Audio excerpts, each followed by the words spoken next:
What's up, everybody? Welcome to the Ben and Walker Movie Show. I am your co-host, Ben, joined by my other co-host, Walker, and we're excited to have a conversation with you about one of our favorite things in the world, wrestling. Uh, as always, if this is your first time being here with us today, please make sure to hit that subscribe button, whether it's on YouTube, Spotify, Apple Podcasts, you name it, and also give us a follow over on our social at Ben and Walker Movie Show so you can stay up to date with all the latest stuff that we have for you guys. And just in case I forget to mention it, because I probably will, if you're watching on YouTube, please comment down below with your thoughts on today's show. Let us know how we're doing. Let us know if you agree, disagree, all that fun stuff. Anyways, Walker, how you doing, man? Good, man. That was a lot. Yeah. Feels good to be back. It's been a while. Got to shake off some rust. Got some butterflies in my stomach. I'm nervous. No need to be nervous, man. No need to be nervous. It's just me. It's just me. Don't get those butterflies in the pit of your stomach that are like this size. Uh like we used to get before, or at least I used to get before I wrestled. I don't know. Did you ever used to get butterflies like that before you wrestled? Oh yeah, I wanted to throw up every match. Every match. I was very nervous. I'm still a pretty nervous person. I mean, even now, like when I play softball now, like when I'm like on deck about to go up the bat, and it's just like bullshit beer league softball that doesn't. It's not important at all, and I'm How still dare like you? just Those are the nervous. most important leagues. How Yeah, dare you? I mean, I just mean like I mean like I've got Jessica in the stands, and that's pretty much it. You know, it's not like I've got like a crowd of people watching, and but I don't know. It's just like a fear of embarrassing yourself or fear of failure or something like that, and I just get nervous. Now, once I'm in there, I'm okay. Like when I wrestled, um, once I stepped on the line and shook the hand, I was not nervous anymore. I was dialed at that point. I wasn't nervous Ye- while I was wrestling. yeah. It was just the lead up. I was just my imagination getting carried away from me.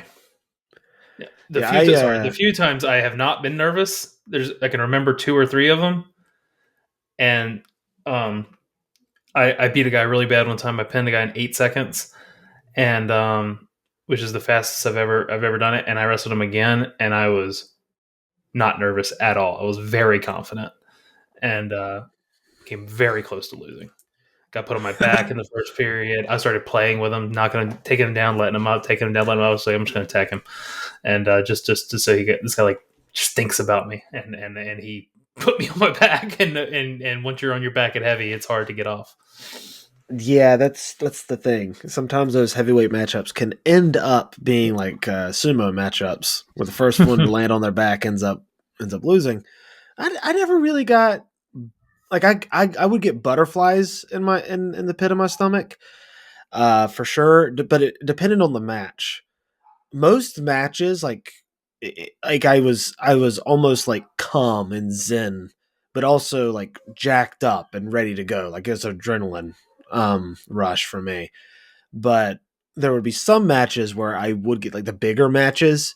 Um, or I knew I was wrestling somebody that was good, or I was wrestling a friend of mine that I knew was good. I would get butterflies, like, okay, I gotta prove it, I Hmm. always felt a lot of weight of expectations, I Yeah. think, for me with wrestling. But yeah, today, speaking of wrestling, brought it up a little bit earlier on the show. We are talking about Vision Quest. It's a movie that is celebrating its 40th anniversary. Vision Quest is directed by Harold Becker and stars Matthew Modine, Linda Forentino, Michael Schoenfilling. I'm bad with names, man. I'm rusty. I am shaking off the rust. Wow. Ronnie Cox and Frank Jasper. If you aren't familiar with Vision Quest, the plot synopsis reads like such, according to Google. High school wrestler Loudon, Loudon Swain, uh, feels he must do something significant in his life shortly after turning 18, despite vehement advice against it from his father and coach. Swain decides to try to lose 20 pounds in a very short time in an attempt to take on defending state champion of a lower weight class. Meanwhile, he falls for the edgy older Carla, provides further distraction for the young wrestler. Uh, so this is a cool fact. This movie came out on February 15th in 1985. That is my birthday. So that's pretty cool. Just turned 31. Age is just a number. Happy birthday. Thank you, thank you. I'm heading into my 30s. It's a little weird, you know. But Sure. you're like, yeah, sure, kid. It was a modest success. It made $13 million at the box office, and it would go on to be like this cult classic, especially among people who wrestled. Do you hold it to that status, Walker? Is it like a cult movie I for you? I think that's a perfect status and explanation for it. We'll get into it, and I'm not going to spoil too much of my review, but it wouldn't call it Ben Hur. I don't. It's No.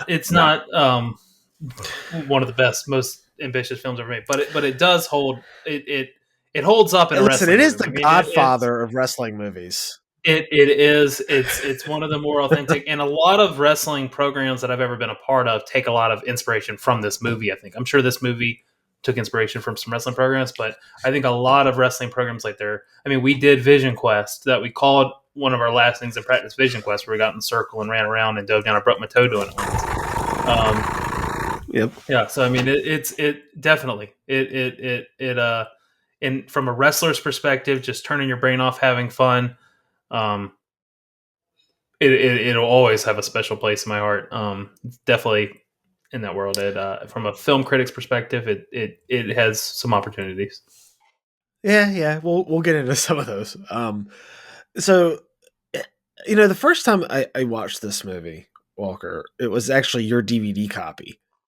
This is before I met you. To me, you were like this and I think I've said this on the podcast before, but I knew of you in seventh grade because our friend Dantrell used to come over and play SmackDown versus Raw and watch wrestling pay-per-views and stuff like that with me. And I told him I was going to wrestle in high school, and he's like, "Oh, you need to get in touch with Walker." And he lives down the street from you. So to me, you were like this, like you had this aura, and I was like kind of nervous about meeting you and stuff like that because you were like the top dog in the wrestling program. But it was your wrestling copy. It was really cool, and I watched it over at our friend Cody's house the summer before my freshman year with a bunch of people he like invited over that he was trying to recruit to wrestle. That's Uh, funny. That's yeah, funny. and I remember it being like very much in like it was this '80s movie packed with signature '80s cheese and a soundtrack, repeating the same songs over and over again. I'm Crazy for You comes to mind. Lunatic Yeah. Fringe, of course. Uh, Change being a great one as well. Doesn't matter who you are. Yeah, it's a great one. But it's riddled with sports cliches and everything. But I also remember it being, it pumped me up, for wrestling. It really did.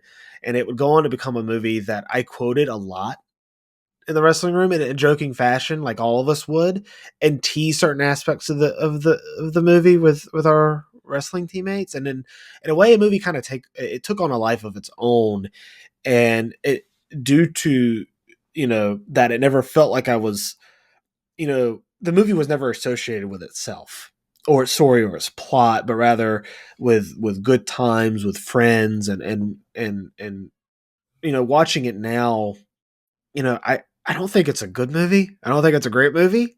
Uh, it's not. But I watch this movie now with such a big smile on my face You should because have of the seen me. nostalgia.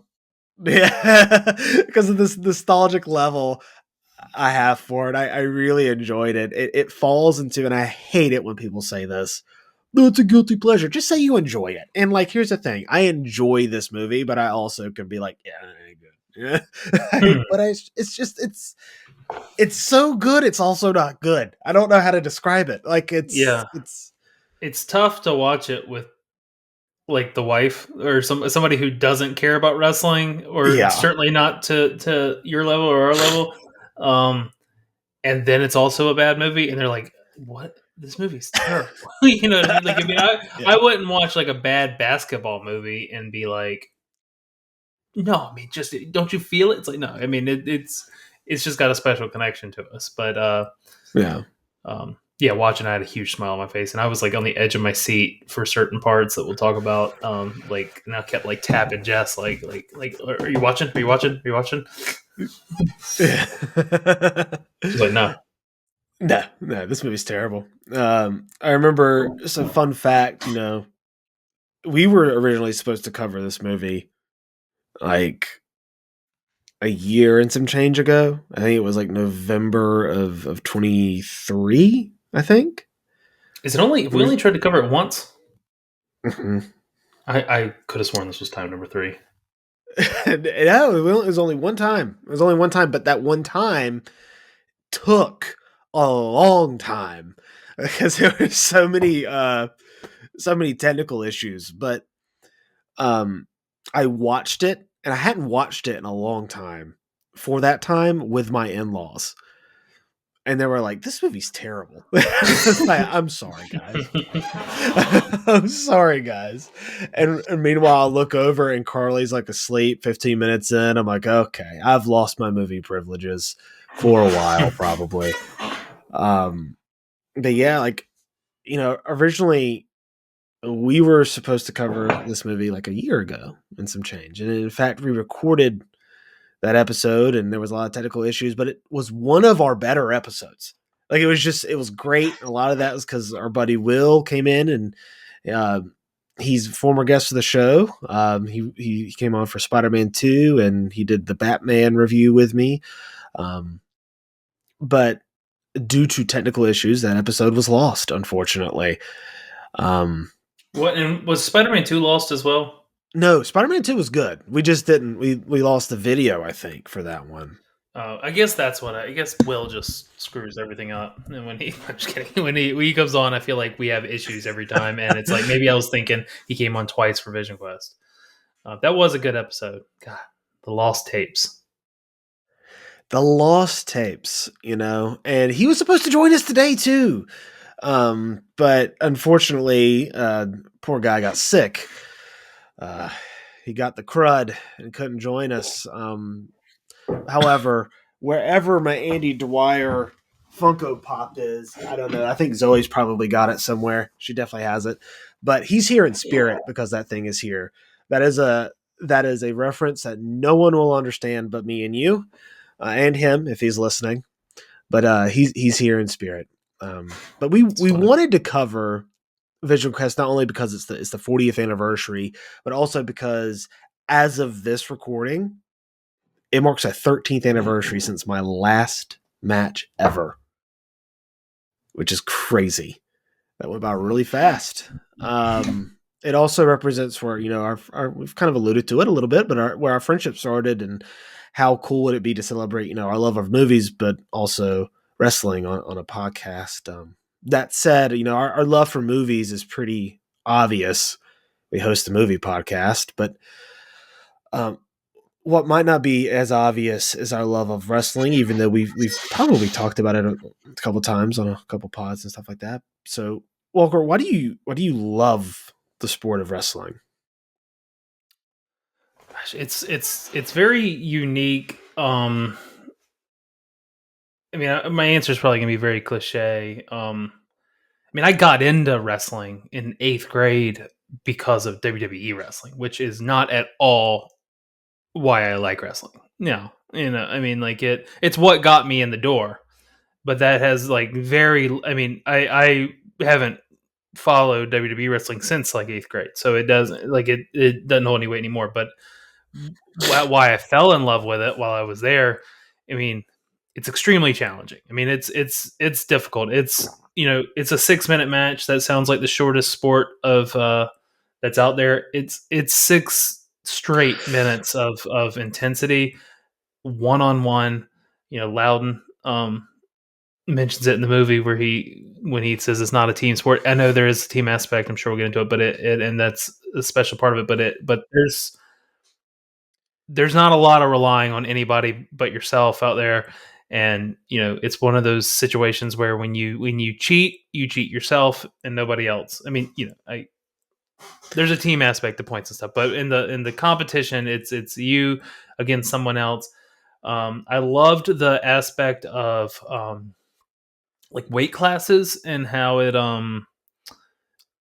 you could have Spencer Rim come in there who weighs 102 and a half pounds, and you could have me come in there who weighs 215 pounds, and we are equally matched up. It's not like football where I would crush him.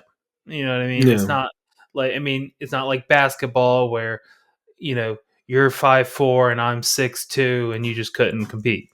But in wrestling, like it pairs you up by weight class. I thought that was a good aspect of it. It just teaches a lot of discipline. And it's at least in our part of the country, in North Carolina, it was an underfunded, under respected sport, which had its downsides, obviously, but it created a family atmosphere. The team was tighter knit than really any other teams I had been a part of. A lot of them have been lifelong friends. And even like the parents involved. Like, I mean, the wrestling community, the moms that come to the tournaments and drop you off, the dads that come on Saturday, and are you going to ride on the bus? Like, there's just like this community that expands even past the team, but it's still tight knit and small, and it's just some of the best memories of my life. Yeah, those Saturdays are so long. Whether Yep. it's a team Yeah. tournament or an individual tournament. As a wrestling coach, and I'm sure you probably feel this way too, team tournaments are way better because that means all your wrestlers are granted an opportunity to at least get 5 matches as opposed to an individual tournament. You lose 2, you're done. And those kids are just hanging out the rest of the day doing nothing, not getting matches in. They're just there. I don't mind doing like a 1, maybe 2 individual tournaments a year, but team tournaments are infinitely better. Not only because of the fact that you get wrestlers in, but also because they're a little bit shorter.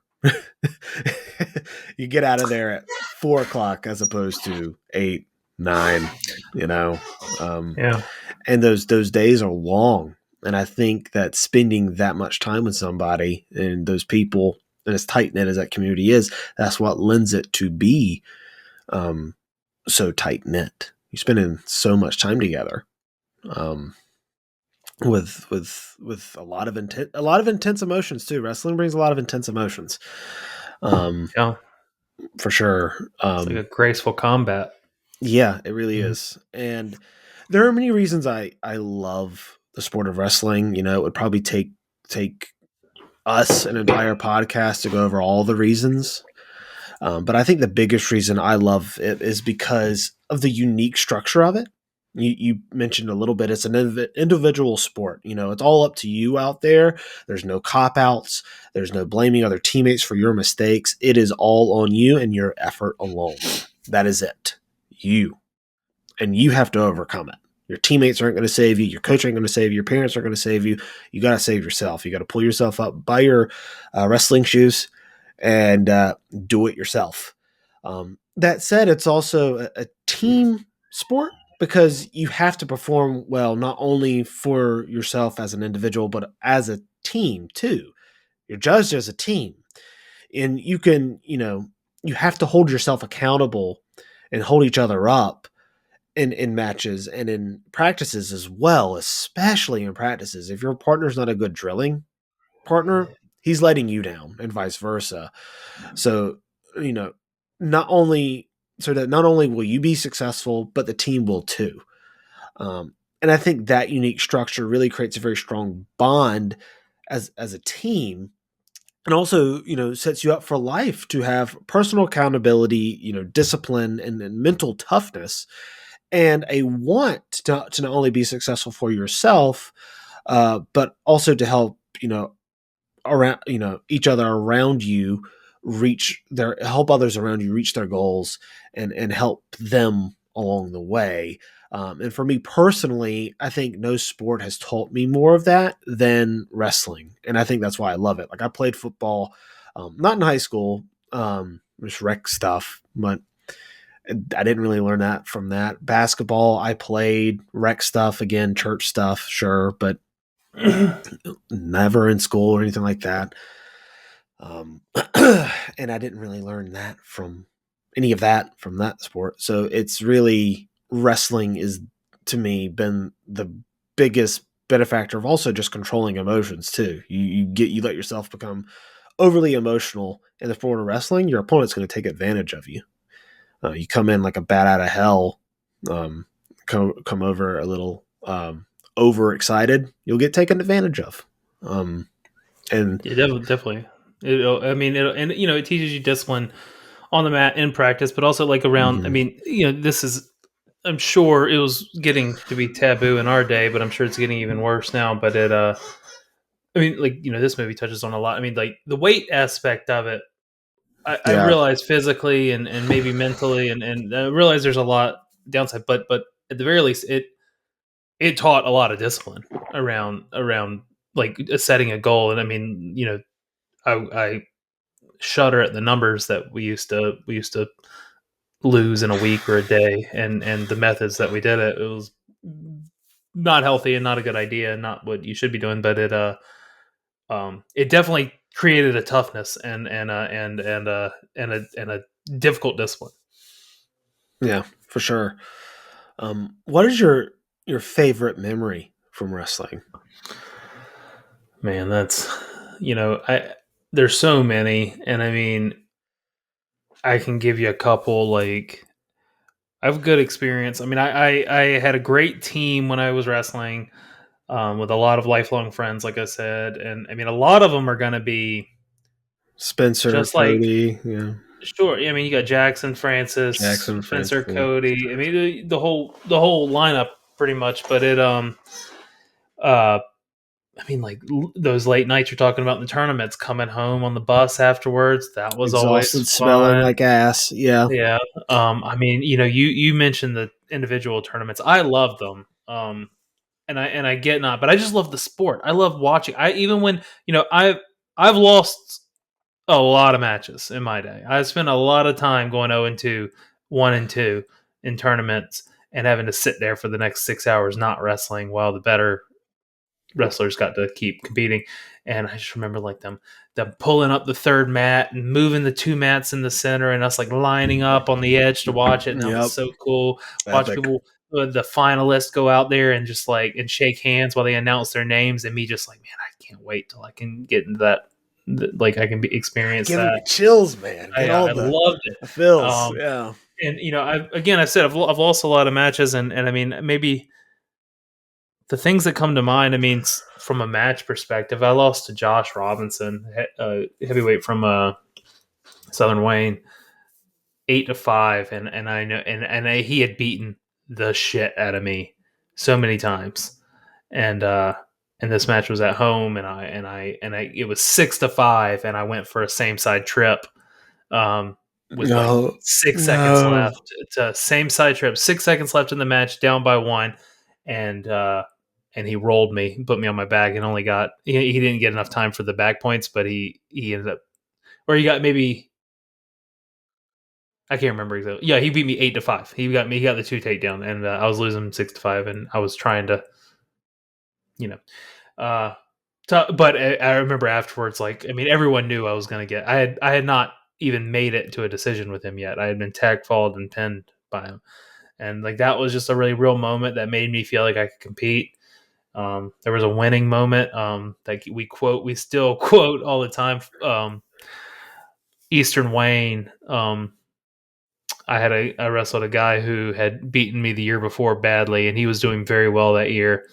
And um, I remember he was 22-1, and and I beat him. I beat him 7-5, and I was really excited. Sometimes I would rather beat somebody by decision than by pin, because you can catch somebody in a pin. Better wrestlers lose to people in pins just because they get stuck, and it's just they made them one mistake. It doesn't necessarily mean. But when you beat them by points, you like out wrestle them for 6 minutes. Um, and I beat this guy, and I remember afterwards. I don't know if do you remember Bancroft? Yes, I Um, do. he was like giving a speech afterwards and like asking questions and then he was just, he was like, now you're no longer a 16-4 wrestler. Now you're a 22-1 wrestler. Like he was saying, like now I should compete with that type of record mentality. And I just remember us like quoting that for the rest of the season. We would be like, now it's very inside baseball, sorry. But a lot of great memories. Great memories from coaching too. Yeah, I mean, I know you said you had good memories from coaching as well. I'm listen. I know I host a wrestling podcast with you, or not wrestling podcast. I have a movie podcast with you today. Is kind of about wrestling, but I had a lot of great coaches. You were always my favorite. I think it's because you knew how to like poke and prod me into the direction I needed to go, whether it was being hard on me or like being encouraging or whatever. You knew how to like manipulate my emotions in a good way, not like a positive way, or in a negative way, in a positive way.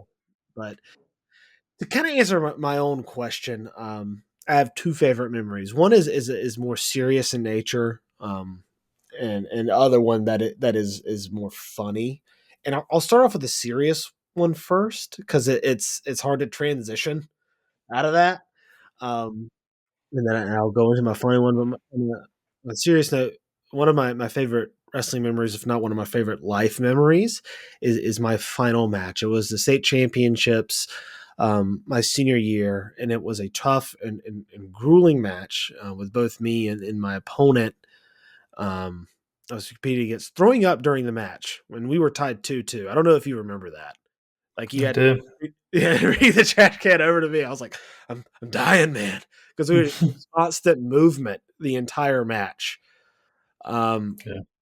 and we went into overtime, which for those of you who aren't familiar with how wrestling works, the clock is set to 1 minute, and in that 1 minute, the first takedown wins it. And I Just was gave me really, chills too. yeah, I was really good on my feet. Like on my feet, I think I got taken down maybe twice, three times on my feet, not on the mat. On the mat, I got reversed, but like on my feet, it maybe you can count on one hand the amount of times I got taken down my senior year. And we kept fighting for position. And this guy was a lot taller than me. He was like 6'3", maybe, Hmm. tall and skinny, and I'm short and stocky. So it was about leverage. And with both of us defending shots, and I finally saw an opening, and I mean I put everything I had into like a power double. Like I lifted him up all into the air, and I took him down, but the problem was is he went out of bounds, and my one foot was in. Had I had Hmm. both my feet in, I would have won. But it was just one fucking foot. Or if the ref from the final match of the movie was refing, you might have gotten the takedown. That's true. That's true.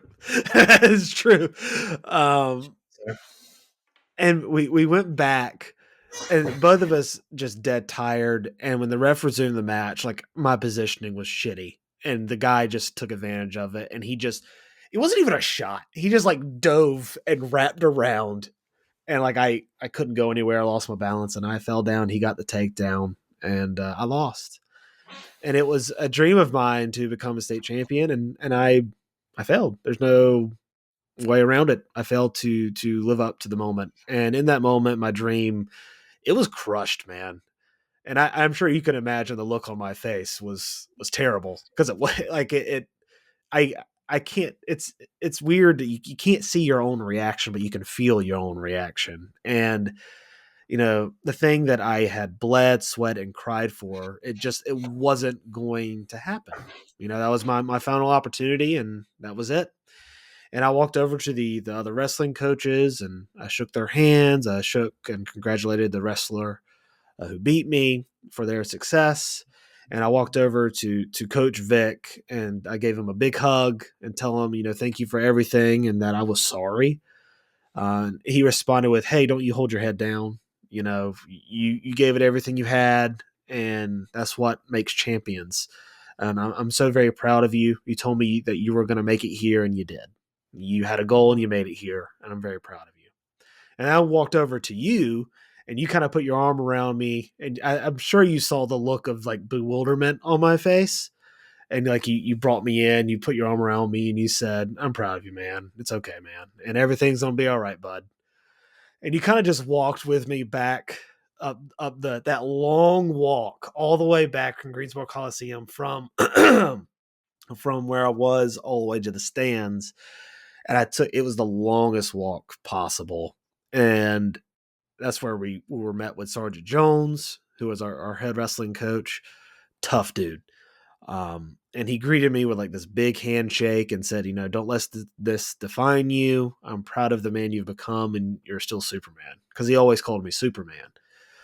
And then my oldest sister, Jessica, gave me the biggest hug and just told me, it's going to be okay, which then prompted me just to start crying, because at that point it's like I realized like it's over. And my brother came up and gave me a hug and told me he loved me and he was proud of me. Same thing with my brother-in-law as well. And then I just sat down feeling like, the most defeated person in the world. And, my dreams again had been crushed. And my dad sat beside me.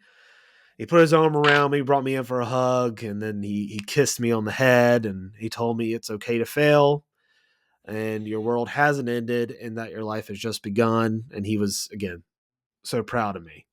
And it was that echoing thing of people that I look up to and admire so deeply that have been with me on this journey for 4 years, telling me that they were so proud of me that I realized, it's not all about winning and losing. Life is full of failure, but it's about giving it your all. And as long as you do that, you'll go to sleep feeling like a champion. And after all, failure, to quote one of our favorite franchises, is the greatest teacher of them all. It's not that you lose, it's how you respond to that loss. And hearing, again, all those people that I admire and look up to, and tell me, and probably at that point in time, one of the most harrowing moments of my life, it felt like, telling me, they were proud of me. It really took me from feeling like the biggest loser in the world to feeling like I was a champion. Yeah, I mean that sounds great. I mean that's a very special moment. It's interesting you say that. That moment you definitely it sticks with you for a long time. I Yeah. mean it's still. I mean it's been 20 years for me, and it's still. I remember my final match, and it was less dramatic. Well, it was I lost my final match. I lost to someone I'd already beaten, and I was not. I was in the next match. I knew who I was going to wrestle after this person, and I was still thinking about that next match because I was concerned about the next guy. I was not concerned about this guy, and he took advantage of it and pinned me. And you can see it on tape. My head. I like look at the ref like, no, that's not. Yeah.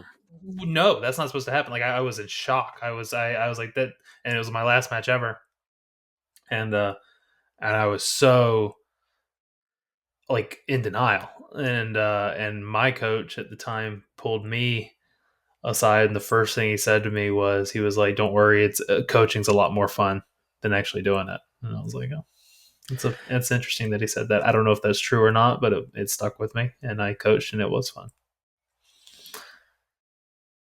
Yeah, coaching is fun.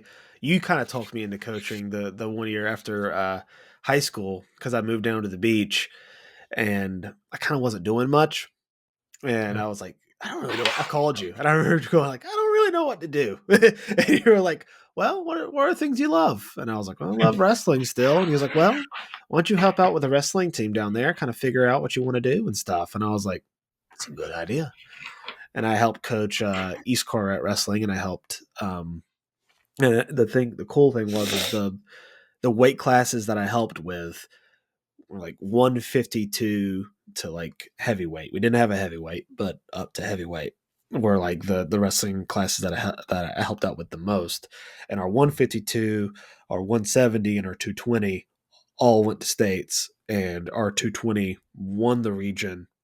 Probably should have won the state, but he placed. He got fourth, and then they're 170. Went to states.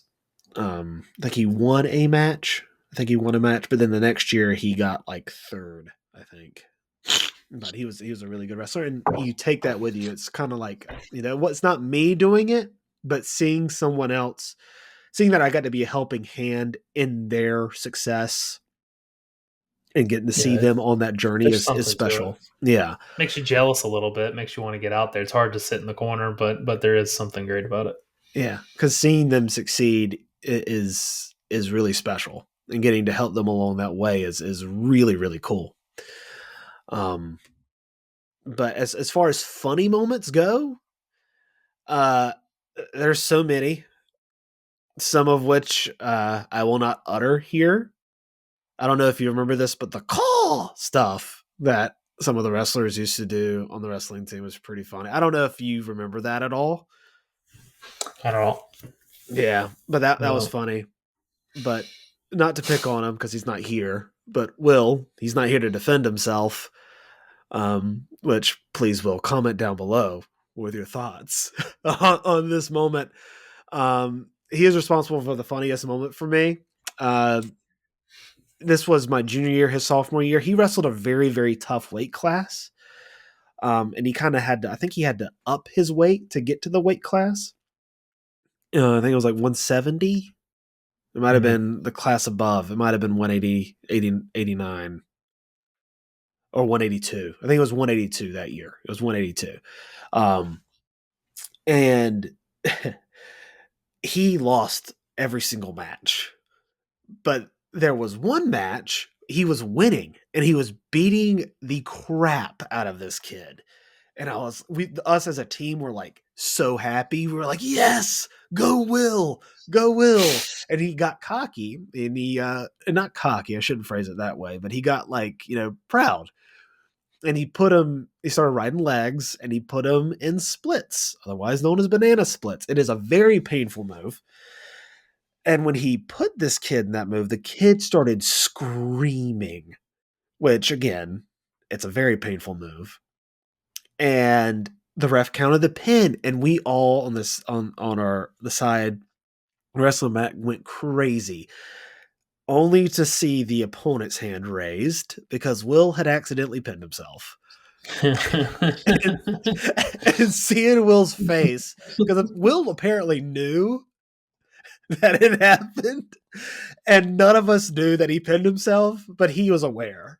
And we all saw his face. And we were just like, yo, it was the funniest shit I think I've ever seen. It was so funny. That's Oh funny. god. But again, he's not here to defend himself. I would love for him to defend himself in the comment section. I'll have to tell him I mentioned this. But it's so freaking funny. That is funny. Well, yeah, I mean, I know we've spent like 20 some odd minutes talking about 30 some odd minutes talking about our own personal wrestling experiences, but going back to this movie in particular, the Rotten Tomato score for Vision Quest currently sits at 60%, with the consensus being that there is no consensus. Like if you look it up, there is no consensus. Just none. All right. Usually there is one. There's only 15 reviews, with 9 being positive, including one from Roger Ebert and 6 negative ones. I think this score seems fair. I agree. It's hard to, I don't know if it's the true sentiment of the world with only 15 reviews, but Yeah. uh my score was going to be in the 60s, and I'm a little biased, but I tried to go lower this time. I mean, it's just there's a lot of things that didn't age well. There's some like Yeah. silliness that's kind of like, well, that's just kind of dumb, But in general, it's not like a that bad of them. I mean, yeah, I would probably put it around 60. Yeah. I mean, there's, again, the thing that you mentioned that is true. It is not aged well in certain aspects. I mean, our lead protagonist, I'm not going to lie, he is the worst person. Like, Nice. I'm kind of pulling for Shoot when I watch this movie. I'm like hoping Shoot kind of kicks the shit out of him personally, but doesn't happen. um, Spoilers for this, 40-year-old movie. And of course, there's some cultural appropriation stuff in here that we can get into Yeah. if you want to, or stay away from it and not touch it with a 10-foot pole, which probably feels more right. Um, but yeah, the 60% on this is that seems fair and justified. Yeah. Um, I agree.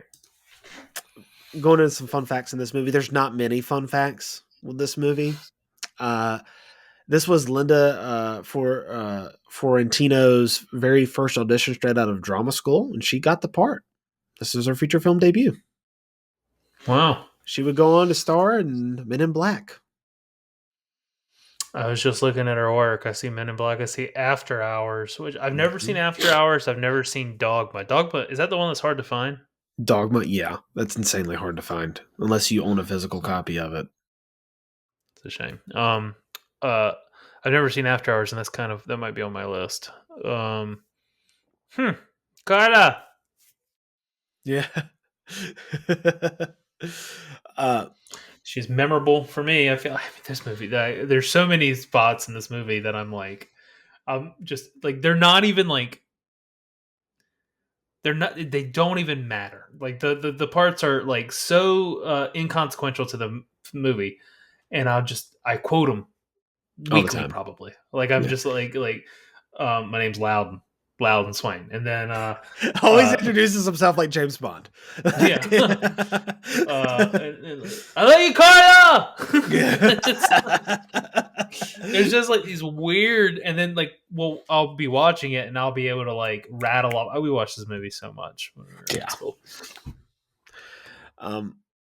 Older woman, Linda Florentino is only a year older than Matthew Modine in real life.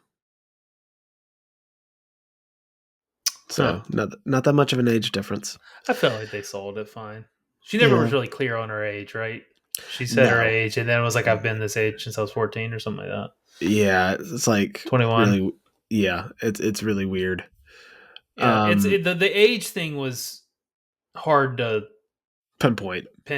Yeah, especially in high school when we were in high school. But everything's so distorted. But because then you bring the teacher aspect into it too. Yeah, and it's like, was that because like what? This is also weird. Yeah. 80s were a weird time to quote Bluties. It was the 80s, man. Things were wild. Yeah. Love Bluey. This film includes, this is the last fun fact we'll get to. Well, you know what? No, I have one more. I didn't write it down, but I have one more. This film includes an appearance by Madonna, her first in a major motion picture, playing a singer in a local bar where she performs Crazy for You and Gambler. In some countries, the title of the film was changed to mark it on Madonna's emerging fame and the popularity of the song Crazy for You. Which song is that? Crazy for You. It's a song that plays anytime. I'm just kidding. I'm joking. I heard it 98 times. It's every time a scene changes, all over the place. Yeah. They play it during the shoot match at the end. Yeah. Crazy for. She found her way into the wrestling locker room, which again I have questions about. But yeah. Oh yeah. The one more fun fact I didn't write down. If you notice the Skull Gym, the marching band, you know what song they're playing? No. Yub Nub. Are they really? Ewok Celebration. I'll have to rewatch that. That seems like it would stand out to me. I will admit this particular, I've seen this movie so many times. This particular watch was not dialed in for me. It was kind of on while I was doing other things. Yeah, same. But I didn't. I'll have to. That seems like that would have stood out to me. I'll have to rewatch it. That's cool. Yeah, pretty cool. Yep. Yeah. Zoe loves to dance to that song. Well, at least she used to, and it's my favorite thing in the world because she's so tiny and cute. And she dances to Yub Nub. It's just funny. Love it. Stuff you have to look forward to, sir. Awards. The award section. I have 10 here for best scenes and moments. Opening jump rope scene. It's Yeah, it's a legendary. good one. That's The score is great, though. yeah. Yeah, it is good. I mean, it was good. Uh, yeah, I mean, and loud and Swain. I mean, that stuck with me for 20 My years. I name is mean, Loudon Swain. Yeah. yeah, it's good. The music's what's that song? Only the Young. Is that what it Yeah. opens on? Dun, dun, dun, dun, dun, dun, dun, dun, dun, dun. Yeah. Journey. Yeah. Uh, Forrest Whitaker talking shit while the guy's crawling up the board. Love that because it's Yeah, Forrest Whitaker, but also the wrestling memories of like your wrestling teammates talking shit to you while you're playing King of the Mat, and you're over there fucking dying, and you're yeah, like, I'm gonna win, and you get to like that 130 pounder or the 125 pounder, and you're like dying. Like for me, at being 160, you're like, yeah. even though you outweigh them by a ton. It is fun seeing Forrest Whitaker. It's always fun seeing people like that, like just Yeah. randomly in a part. Uh, Loudon doing push-ups to the Lunatic Fringe. That's the perfect song to do push-ups to. It really is. It's like when they say "staying alive" is the Yeah. like sing "staying alive" when you're doing CPR because it's like right Uh-huh. at 100 beats a minute. They should be like sing "Lunatic Fringe" when you're doing push-ups. I used to do the same thing in high school, Mm-hmm. and "Lunatic Fringe" and the Journey song, the Only the Young song. Is that am I getting it right? Yeah. Uh, Only the young. Yeah. those were both on my wrestling playlist on my iPod Nano or Shuffle or whatever it was back then. Heck yeah. Good songs. Good songs. Um, Shoot carrying the log up the bleachers. Yeah, that's iconic. Um, that's iconic. This is a perfect movie because sometimes you can fall into or I can fall into the trope of like, I don't know. I always have this like vision in my head that I'm going to have some sort of like movie room or theater in my house one day. Like a big screen and and comfortable furniture, and it's going to be decorated with like what I would consider like classy, high value like movie propaganda. Like maybe like actual props. Jessica's gotten like some drawing boards that she's won in a competition for one of her favorite TV shows, and there's just in the obviously the lightsaber type of stuff. Um, and I was like, man, Vision Quest. You fall into the trope of like only wanting like the movies everybody likes, like, and it's like, oh, I Yeah. want something that's like no one would think of this movie. And Vision Quest is the perfect movie because it means something to me. No one's going to care about it, but it would be cool. And they don't have a lot of merch, but the merch they do are T-shirts and baby onesies and everything with shoot carrying the log up. Yeah, because again, it's iconic, and the outfit he's wearing is very 80s, like It's 80s also workout attire. ridiculous. Where Yeah. are they? They leave school at lunch and shoots just at lunch, walking the bleachers with a tree on his neck. Again, the 80s were a wild time. They had a DJ during lunch. Yeah. A different time. Uh Shoot pins a guy in 15 seconds while Loudon is trying to take notes. It's just funny to me. Like he's just sitting there with a pencil and pad taking notes on his wrestling. And I mean, it's a good idea in theory because you can't sit there and record your opponent back then. You don't have an iPhone. You don't have, well, I mean, you could have Right. like a recorder, but it's like this huge and they were insanely expensive back in the day. So him like writing down notes makes sense, but That it's is a just good funny. scene. That is a Yeah. good scene. Doesn't that cue up Lunatic Fringe again? Does Lunatic I Fringe think, play more than once? yeah. Yeah. They It have plays a like small soundtrack that they get their money's worth on. recycling the same songs over and over again. I do kind of miss when movies did that. I miss it. I wish movies would do that more often. Um, Loudon climbs the peg wall. Yeah, that's a big Freaking moment. love And it. these peg walls, I didn't know what a peg wall was, and my dad even had told me about them. And I think he'd even mentioned that like they were big in wrestling. Like the wrestling team had a peg wall, and apparently that was very Yeah, part. And it sounded impossible, and it looks impossible. freaking Um, hard. and I mean, now it's a great scene. It's a little silly that like once he like they're all like, "You loser!" Go for it, man! You got this, Loudon. 180. Yeah. Yeah, the coach is like, "Hey, this is The really one unhealthy. guy that You can't." he's Yeah, Otto. yeah, the one Otto can't guy even he's like do that, man. That's what Forrest Whitaker says. yeah. And then the coach is like, "Hey, man, this is really unhealthy. You can't, like, I'm saying no. You got to put a stop to it, or whatever." Then he climbs the peg wall. He's like, "All right, Loudon.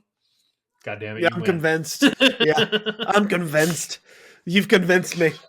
But again, I love like the motivation. It like got me. Yeah, it is. Like It is a it good got me. moment. And the song too, Change. Good one. Shoot confronts Loudon. You can't hold your mud. You're a Yeah, bleeder and I like there's blood. a. I feel like. Great.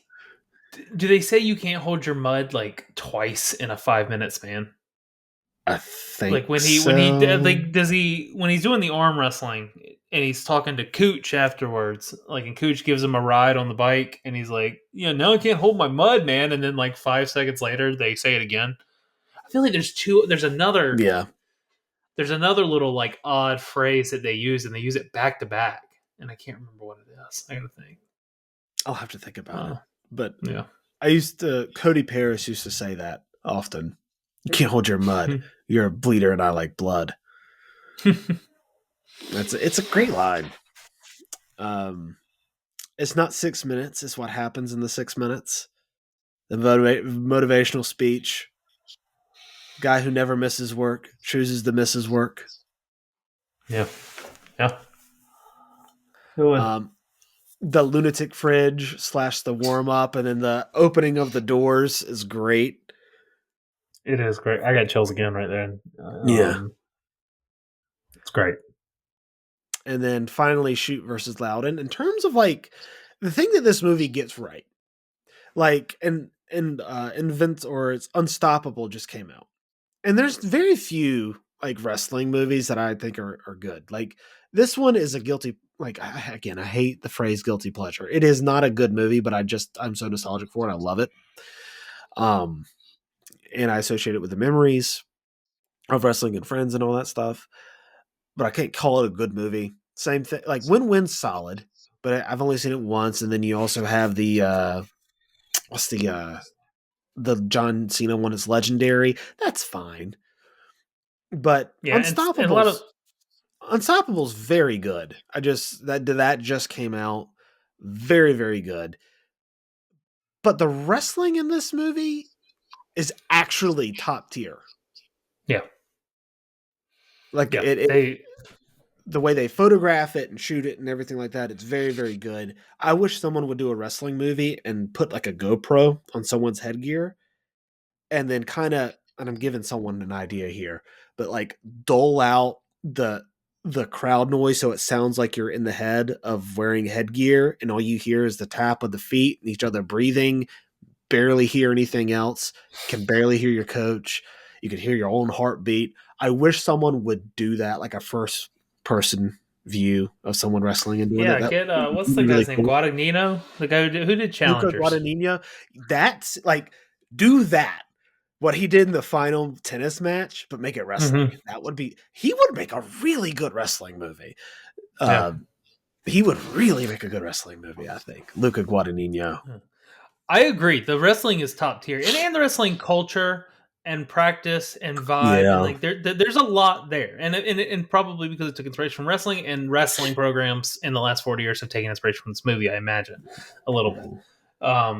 But that they did get that right. I mean, there's very few. I mean, now we're wrestling freaks, so we gonna nitpick like tiny little things. But I mean, the only thing they missed is I don't remember anybody wearing singlets with polos underneath.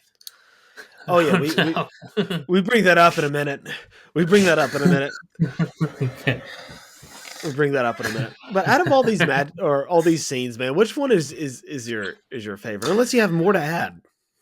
No, no, I think you covered it. I think last time we recorded this, I said a scene, and I think I said shoot with the log, and it's Yeah. just very memorable, and it's a lot of what I think about when I think about this movie.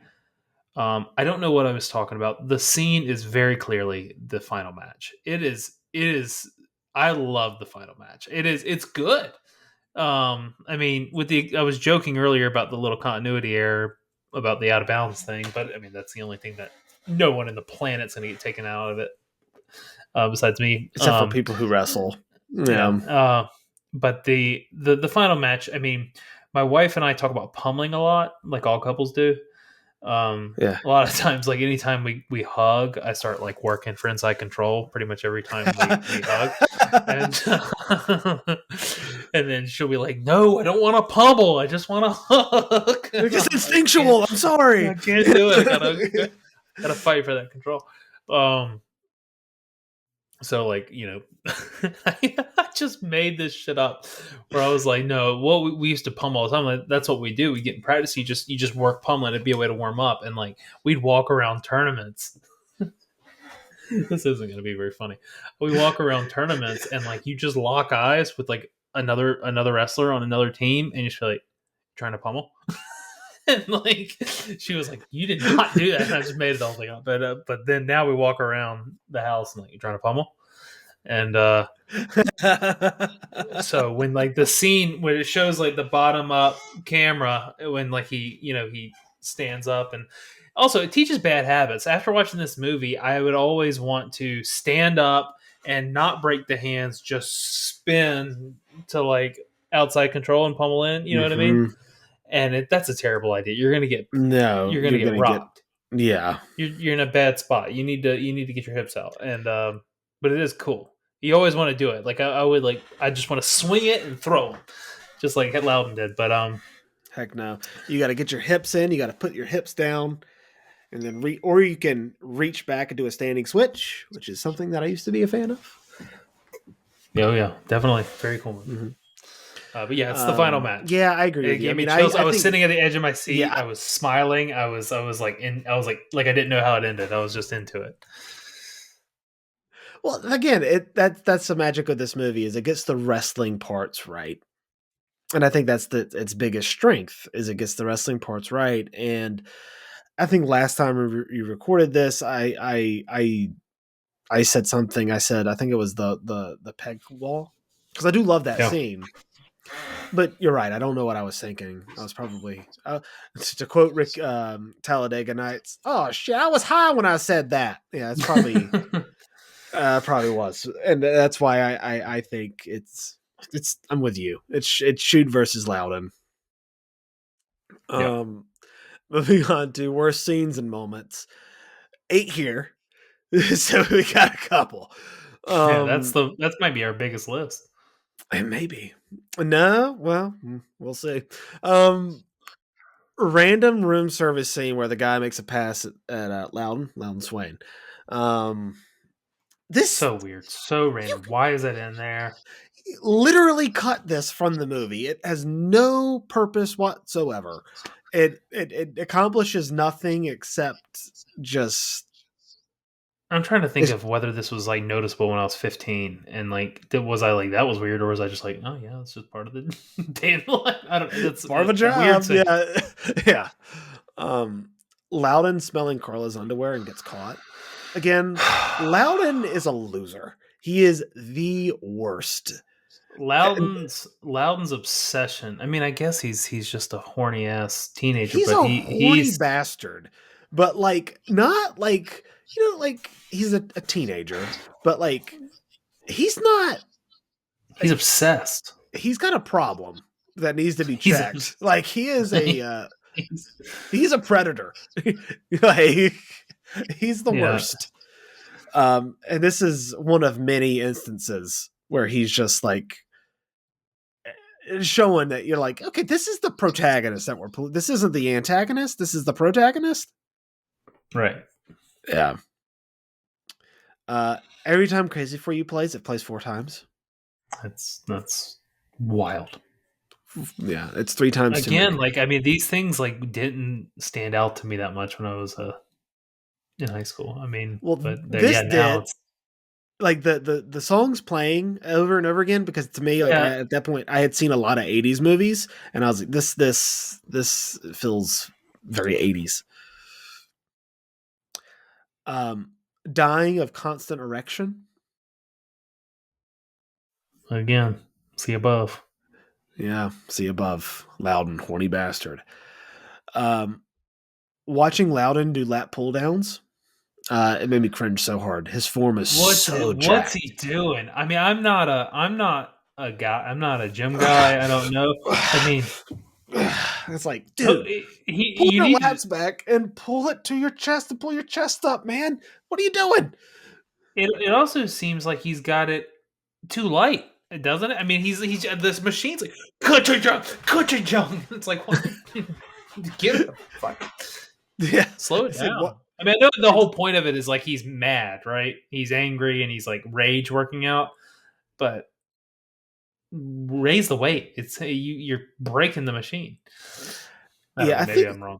I think the biggest takeaway from this movie is that Loudon needed to eat a cheeseburger and really just needed to rub one out or something. Just relax, you know, stop being such a horny creep, and just eat some food, have a cheeseburger, settle down, relax. Because next scene we get to, Loudon assaults Carla, No, and this again, I this mean, again, this is like a trope from the 70s and 80s. If you notice, like, I know we don't like to talk about it, but Rocky, he doesn't assault her, but like that's a little uncomfortable in Rocky, the first one. And mhm. then Saturday Night Fever, Will Oh brought that yeah, up that when me and movie's him were just texting about damn. it. Yeah. And then this, it's Will like, brought up Saturday Night Fever. yeah, when him and I were talking the other day, because we were talking about like Loudon kind of sucks.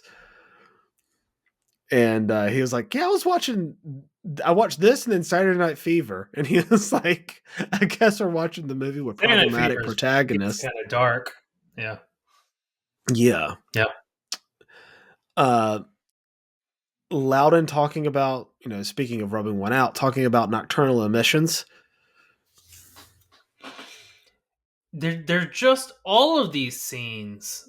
I mean, now I they're all bad. I get what you're saying, but like some of them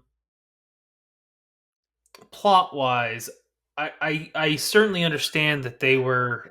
He's a teenager. He's sexually frustrated, and he's got this girl move in, and it's confusing him, and it's during his like coming of age time, and he gets lost in himself, and he gets too aggressive. I mean, I'm not saying age. I'm not saying any of that, Yeah. but at least like story screenplay wise, there's something there. A lot of these are just like, guy, they're so just like inserted it, like lose this shit. We don't need these conversations. No one's watching the movie for this.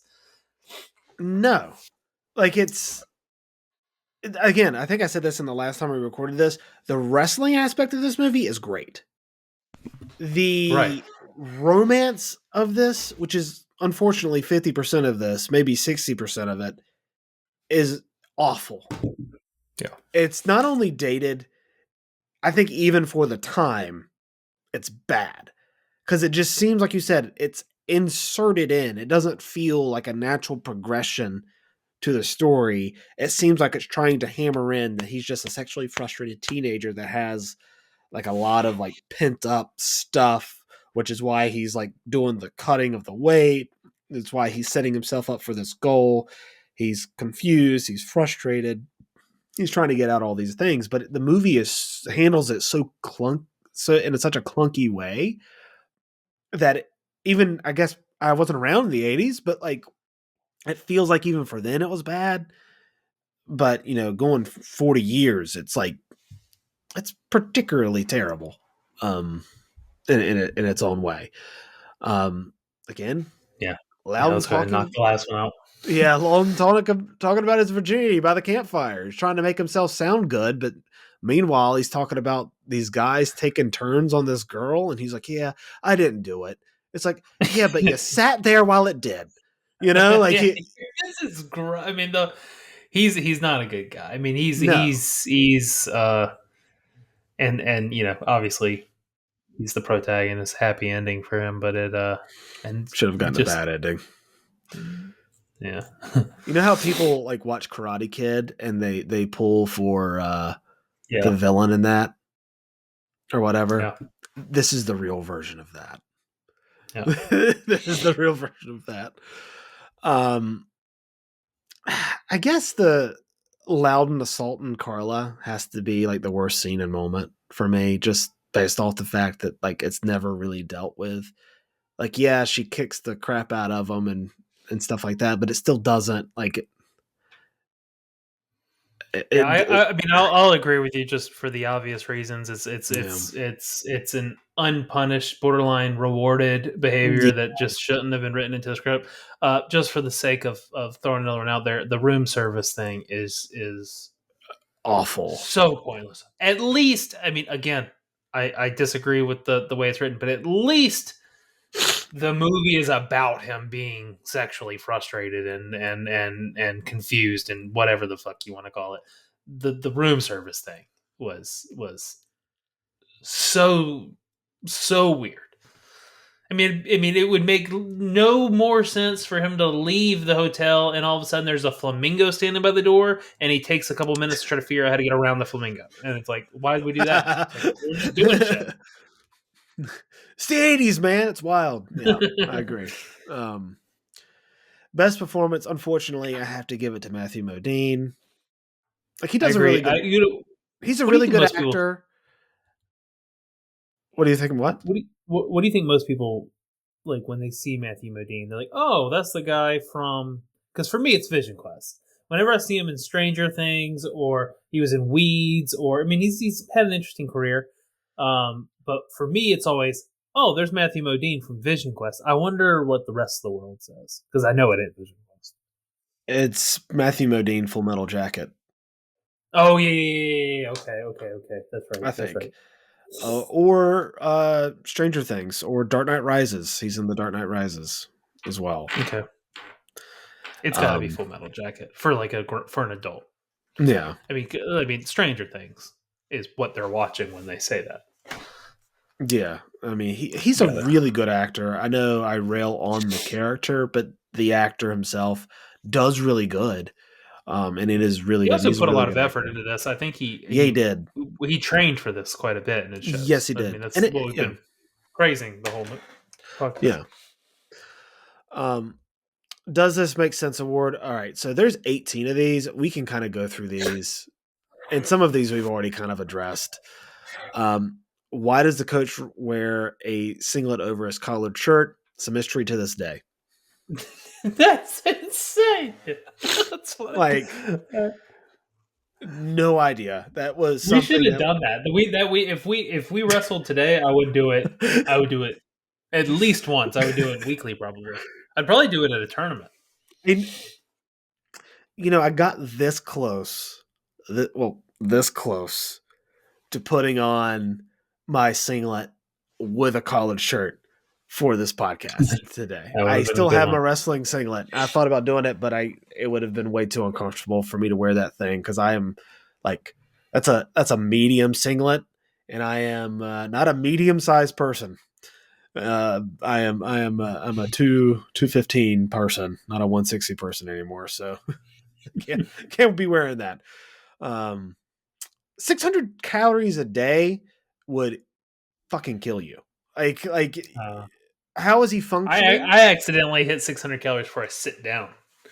I mean, I'll stand at the pantry before I decide while I'm deciding what I'm going to snack on and accidentally delete 600. Yeah, like you I'm would gonna eat these have nerds gummy no clusters while I look energy. at what I want to eat. I gotta have a pre-snack. I gotta have second breakfast before I have my. I gotta have breakfast before I have second breakfast. Yeah, yeah. There's no way he would have been able to maintain. Maybe for like a week. After that week, though, maybe even a few days after that, like you were feeling like shit, and you would not have any energy to actually wrestle. Like you would be Yeah. fried. Um, why would the coach show them a move at wrestling practice without showing them how to get out? He's just saying, just figure out how to get out of it. Yeah. Yeah, I It guess shows that's him a double armbar, and it's like, yeah, all right, best of luck to you. Figure out how to get out of it. Um, yeah. why would Mr. Swain, Loudon Swain's father, allow a strange woman to stay at their house? Because his son wants it. That just seems like a recipe for disaster. Yeah. It seems that would never happen. Yeah, no. No way Shooter's 168 either. I'm calling bullshit on that. Yeah, I mean Loudon. I mean, I guess he's taller, but he's. I It's mean, just people can look outside of their weight class all the time. Like me and Devontae were always told that we were 160s and we looked like bigger than 160. However, when we got to States, there was a guy by the name of Brandon Smith who wrestled from Anson who looked every bit of 195, but he wrestled mhm. 160. He made me and Devontae look like 145s. Like it was insane. He was jacked. So like it depends, but he looks every bit of 215. Yeah, he's big. Yeah, he's big. Um, Loudon all of a sudden wants to be a gynecologist. He switches it up. He wants to be an astronaut in space, which is also random, but now he wants to be a gynecologist. And he says he wants to get inside of a woman to understand what makes him want them so bad. I hate this guy. I hate him. He's the worst. He's the creep on the wrestling team that everyone makes fun of. And for Yeah, reason. Yeah, like he's a he's a fucking perv. Like yeah. again, eat a cheeseburger. Um how did Carla know Loudon passed out just randomly and just showed up at his wrestling practice? Did the teacher tell her? Maybe. I think so. Now that you mention it, yeah, I think the teacher mentioned it. But why would he call her and tell her? I guess because they know each other, they're friends and stuff. But even then, she just knew where the wrestling room was, walked in, everything's fine.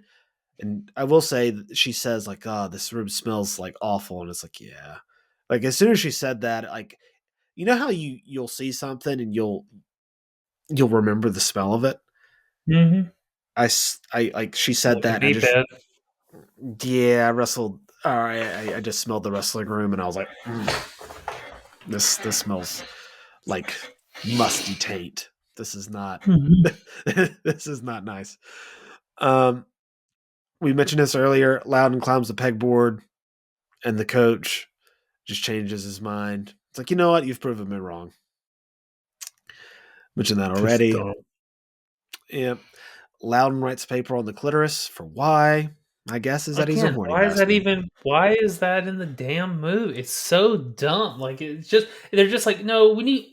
He's not a big enough creep. We need to make him weirder. Yeah. It's like, no, you got it. You got it Yeah. 10 times over. Yeah. Yeah. He's a fucking weirdo. Um, why is the bus not at the school? It's downtown. I don't even know what you're talking about. I don't even remember that. The two when they go to the match, it's the first match of the movie. Oh, like Um, they meet up. Okay. yeah, and it's not at the school. It's at whatever. It's at like a downtown bus stop. That's weird. Okay. Yeah. The coach calls the match over blood, or the ref Yeah. rather. That never happens. I don't know why they just like they wipe it off and then he continues to wrestle. It's like okay, and I had a nosebleed in wrestling. Put a tampon up there. Yeah. You have them. Uh, They put them in the medical bag for a reason because they stop nosebleeds. They absorb it.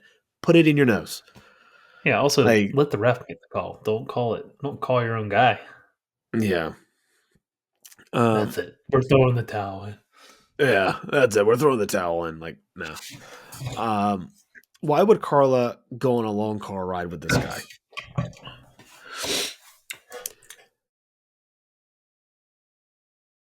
Yeah, her. I hate her too. her behavior is so I inconsistent. hate her So, too. she's so. Nobody in this movie has any sense She except Forrest has, Whitaker.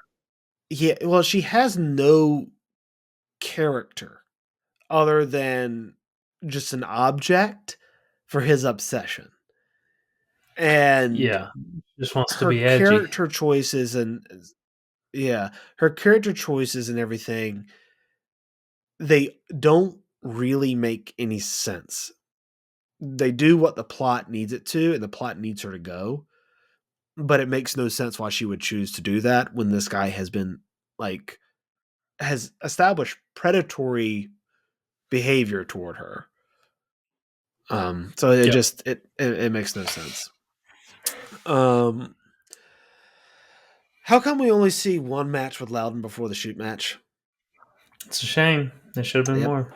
there should have been Probably focusing because more on the wrestling in this when they movie. made the movie, they were probably like, "No one's gonna like this wrestling shit. We got to focus on the good stuff." So you just got it backwards. Yeah.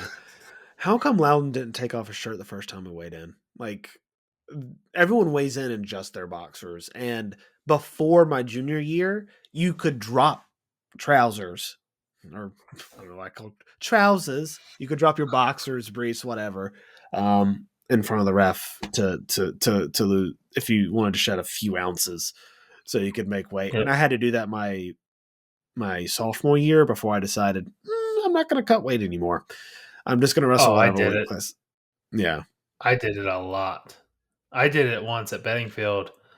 Um, the weigh-ins at Bedingfield were in their auditorium Oh on the no. stage, and everyone waited in the auditorium until they called up weight class by weight class, facing the auditorium, facing the crowd like I'm Did you do the performing. cup? Did you do the cup thing? Oh yeah, yeah. But it was the first time I made weight that season.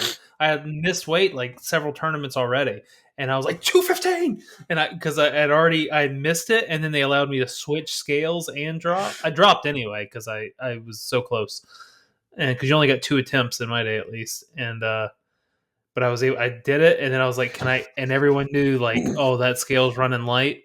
I was like, can I switch to that scale? And they let me, and then it was like 215. And it was like kind of a famous moment for me, but not in a good way. That's awesome. Yeah, yeah, that's hilarious. I could just envision that right now. It's funny.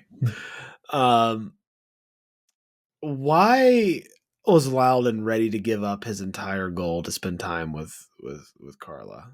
That never came across as that was going to happen. Um, Yeah, I was gonna say, you know what?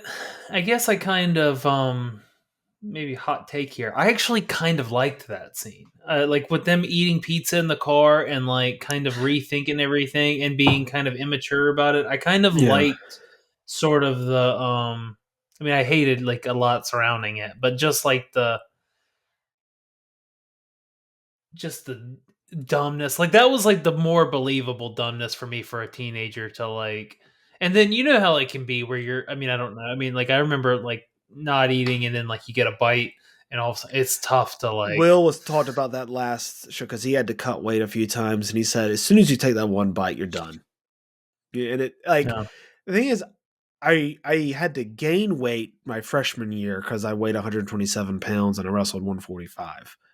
So I didn't had the opposite problem. And then my sophomore year, I came in, I weighed 147 and I wrestled 140, but I didn't have much to lose.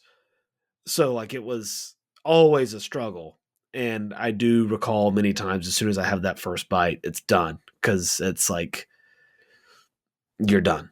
Like it's tough to come back from that. And it's also like I will mention that scene where he's eating the pizza. It's the first time they actually have any semblance of chemistry. Yes, sure, I agree. Any semblance of chemistry. Yeah, and I mean there was like this jolly like um just this joy that typically might happen at that point in a relationship after the first time you're together and like you're just kind of like all of a sudden we're like we're like connected in a way we've never been connected before. There was something about that scene I appreciated. Yeah. Yeah, I will say. In the big match, and we've talked about this a little bit earlier, Shoot doesn't take down Loudon, so why does he get the top bottom and why does he get the point? Yeah, he gets the points too. Yeah, I don't know. I don't know if they made a mistake. I mean, because all they had to do was just not say it was out of bounds, because they could have just said he got taken down. Like I don't know if it was an editing error or a misunderstanding error. It doesn't seem like it'd be misunderstanding because the rest of the movie is pretty spot on. Um, I don't know if it Yeah, was editing or a mistake or what, because all they had to do was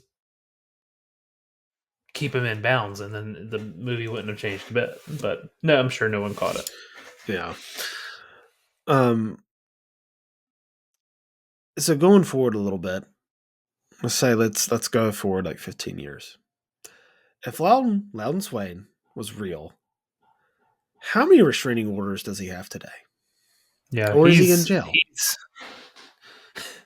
yeah, he's kicked out of school, and he's just sitting in his jail cell to lunatic fringe, Still doing doing push-ups, push-ups. Yeah, talking about the glory days. Um, yeah, and I think he's in having jail. wet dreams every night. Oh God. Yeah, I just thought of 51st Dates, having a little bit of wet dreams. 51st Dates. Yeah, no, I think he's in jail. Maybe has a couple of essays on his resume. Not a good character. How old is Carla? We talked about this. We don't know. 21 since she was 14. Yeah, yeah. It's hard to predict. I mean, listen, this is 18 things. This movie, as we've stated, it's not good, but we're nostalgic about it because what it does right, again, it captures the wrestling perfectly. It's everything else that this movie does is just not very good. Um, to me, the biggest question I have is what in the world does Carla see in Loudon?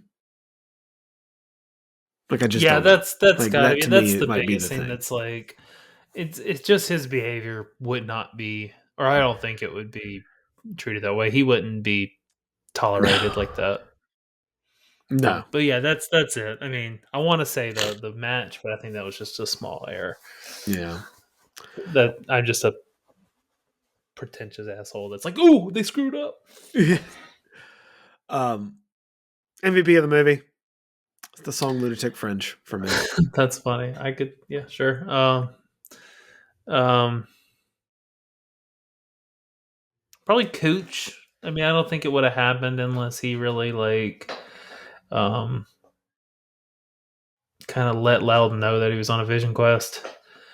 No, I'm just kidding. Yeah. I mean, Lunatic Fringe is probably the best part of the movie. Yeah. That's a good guess. Why would you recommend this movie, Walker? Would you still recommend this movie? I don't think I'd recommend it to most people. I don't think. Now, Yeah. I think if you wrestle, or if you maybe if you're a part of a wrestling family, it's a must see. It's a can't miss. There's going to be too many references, too much inspiration, too much there. It's good, and it's a good fun time if you love wrestling, especially. I mean, there's some joy in it.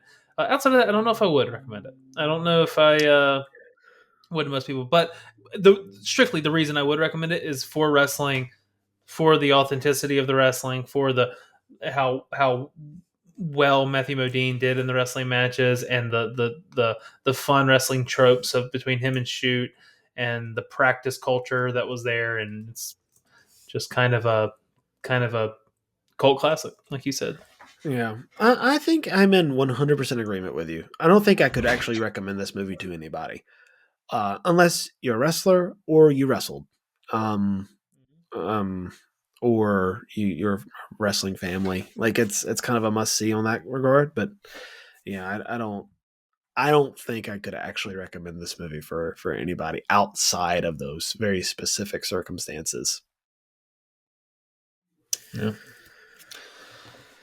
Well, you got anything else for us? Nope, you've got me pinned to the mat here.